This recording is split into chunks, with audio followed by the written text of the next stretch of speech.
In this video, you will know everything about Hormuz. If you want to know, you are welcome. Or, if you don't want to, still, you can also watch. I promise you will get much knowledge that you don't know. Before we begin, like, subscribe, and comment, where are you from?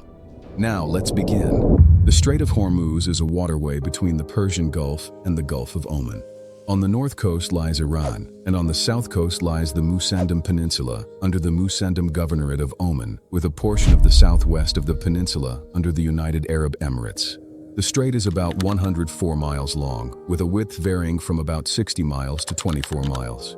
It provides the only sea passage from the Persian Gulf to the open ocean and is one of the world's most strategically important choke points. During 2023 to 2025, 20% of the world's liquefied natural gas and 25% of seaborne oil trade passed through the strait annually. It is a major source of petroleum products for Europe and Asia and has been described as critical to Europe's energy security. It is also the only maritime route for several Gulf countries, including Qatar, Kuwait, and Bahrain. Disruption to the strait can cause severe supply shortages. The strait has traditionally never been closed for extended time during Middle East conflicts, though Iran occasionally had threatened to close the strait, and preparations to mine it have been undertaken.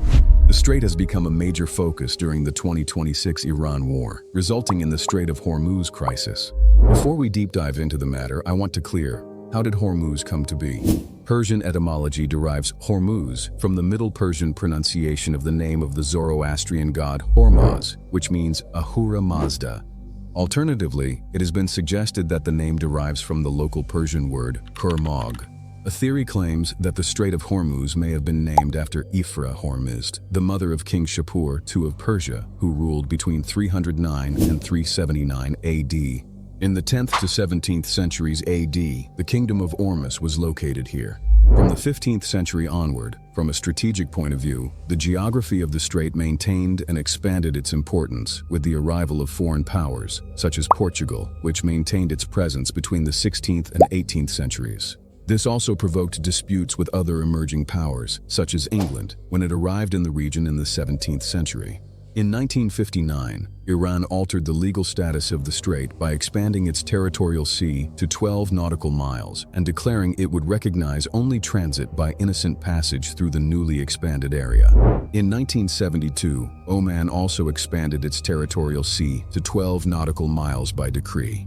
Thus, by 1972, the Strait of Hormuz was completely closed by the combined territorial waters of Iran and Oman. According to the U.S. Energy Information Administration, in 2011, an average of 14 tankers per day passed out of the Persian Gulf through the strait, carrying 17 million barrels of crude oil.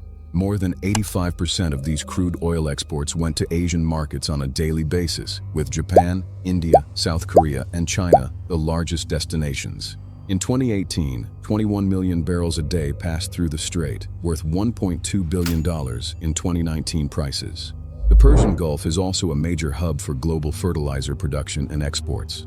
Countries such as the Islamic Republic of Iran, Qatar, Saudi Arabia, and Oman are among the world's leading exporters of nitrogen fertilizers, including urea and ammonia.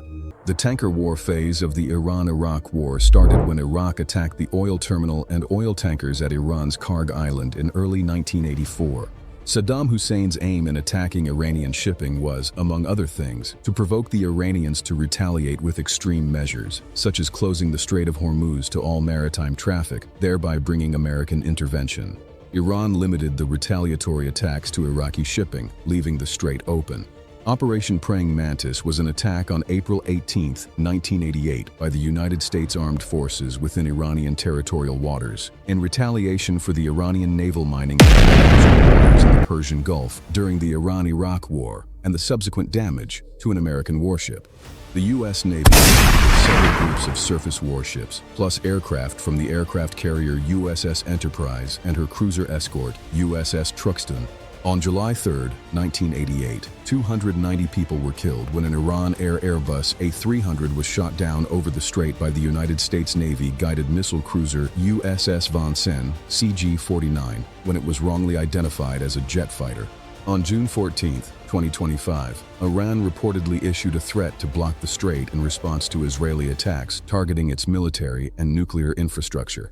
The Financial Times reported that such action could cause oil prices to surge beyond the recent 7 to 14% increases, possibly exceeding $100 to $150 per barrel.